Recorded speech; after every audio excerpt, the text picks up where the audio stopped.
ರಾಜ್ಯ ಕಾಂಗ್ರೆಸ್ ಸರ್ಕಾರದಲ್ಲಿ cabinet reshuffle ಬಗ್ಗೆ ಚರ್ಚೆ ಇದೆ. ಆದರೆ ಸದ್ಯಲ್ಲದೆ ಕೇಂದ್ರ ಮೋದಿ ಸರ್ಕಾರದ ಕ್ಯಾಬಿನೆಟ್ ಅಲ್ಲಿ ರೀಶಫಲ್ ಚರ್ಚೆ ಬಹಳ ಜೋರಾಗಿದೆ.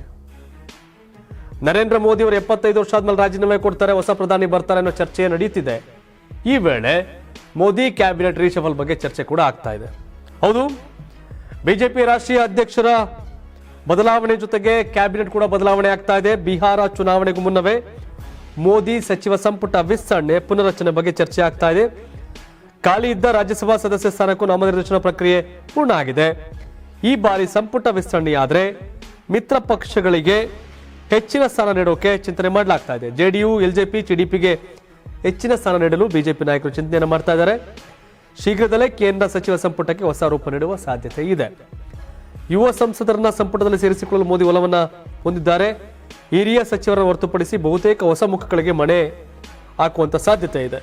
ಮತ್ತೊಂದು ಕಡೆ ಬೆಂಗಳೂರು ಸೆಂಟ್ರಲ್ ಕ್ಷೇತ್ರದ 4 ಬಾರಿ ಸಂಸದ ಪಿಸಿ ಮೋಹನ್, ಮಾಜಿ ಮುಖ್ಯಮಂತ್ರಿ ಬೆಳಗಾವಿ ಸಂಸದ ಜಗದೀಶ್ ಶೆಟ್ಟರ್, ಹಾಗೆ ಶಿವಮೊಗ್ಗ ಸಂಸದ ಬಿವೈ ರಾಘವೇಂದ್ರ ಹೆಸರು ಕೂಡ ಚಾಲ್ತಿಯಲ್ಲಿದೆ. ಸೊ ಜಗದೀಶ್ ಶೆಟ್ಟರ್ ಅಥವಾ ರಾಘವೇಂದ್ರ ಅವರ ಇಬ್ಬರಲ್ಲಿ ಒಬ್ಬರಿಗೆ ಅವಕಾಶ ಆಗ್ಬೋದು. ಒಂದು ವೇಳೆ ವಿಜಯೇಂದ್ರ ರಾಜ್ಯಾಧ್ಯಕ್ಷ ಸ್ಥಾನದಿಂದ ಕೆಳಗಿಳಿದ್ರೆ ಬಿವೈ ರಾಘವೇಂದ್ರಗೆ ಕೇಂದ್ರ ಸಂಪುಟದಲ್ಲಿ ಸ್ಥಾನ ಸಿಗಬಹುದು. ಮತ್ತೊಂದು ಕಡೆ ಒಬಿಸಿಗೆ ಅವಕಾಶ ಕೊಡಬೇಕಾದಂತ ಅನಿವಾರ್ಯತೆ. ಪಿಸಿ ಮೋಹನ್ ನಿರಂತರವಾಗಿ ಸಂಸದರಾಗ್ತಾ ಇದ್ದಾರೆ. ಇಲ್ಲಿ ಒಂದ್ಸಲ ಡಿ.ಬಿ. ಚಂದ್ರೇಗೌಡರು, ಸದಾನಂದ ಗೌಡರು, ಈಗ ಇಲ್ಲಿ ಶೋಭಾ ಕರಂದ್ಲಾಜೆ ಸಂಸದರಾಗಿದ್ದಾರೆ. ಶೋಭಾ ಕರಂದ್ಲಾಜೆ ಬದಲಾಗಿ ಪಿಸಿ ಮೋಹನ್ ಅವ್ರಿಗೆ ಅವಕಾಶ ಆಗತ್ತಾರ ಚರ್ಚೆ ಕೂಡ ಇದೆ. ನೋಡ್ಬೇಕೇನಾಗುತ್ತೆ ಅಂತ.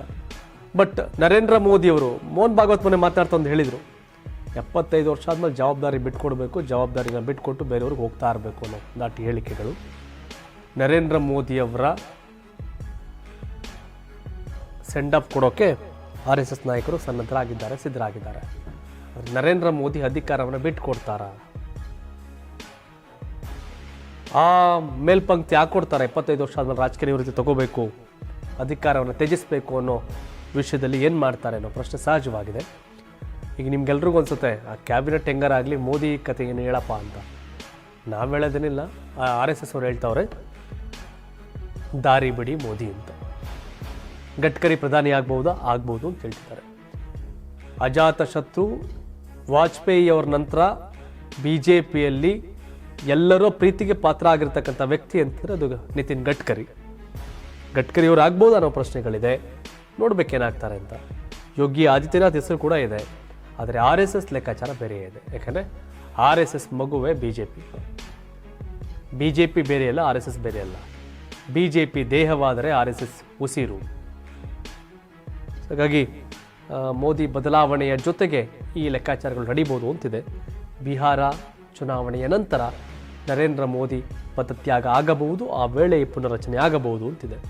ಅದೇನಾಗಲಿ, ನಮ್ಮ ರಾಜ್ಯದಿಂದ ಇನ್ಯಾರು ಮಿನಿಸ್ಟರ್ ಆಗಬೇಕು ಸಂಸದರು ಅದನ್ನು ಕಾಮೆಂಟ್ ಮಾಡಿ. ಮೋದಿ ಬದಲಾವಣೆಯ ಬಗ್ಗೆ ಕೇಳಿ ಬರ್ತಾ ಇರ್ತಕ್ಕಂಥ ಚರ್ಚೆ ಬಗ್ಗೆ ತಾವೇನು ಹೇಳ್ತೀರಿ ಕಾಮೆಂಟ್ ಮಾಡಿ ತಿಳಿಸಿ. ಧನ್ಯವಾದ. ಇದು ಕರ್ನಾಟಕ ಟಿವಿ, ಕನ್ನಡಿಗರ ಧ್ವನಿ.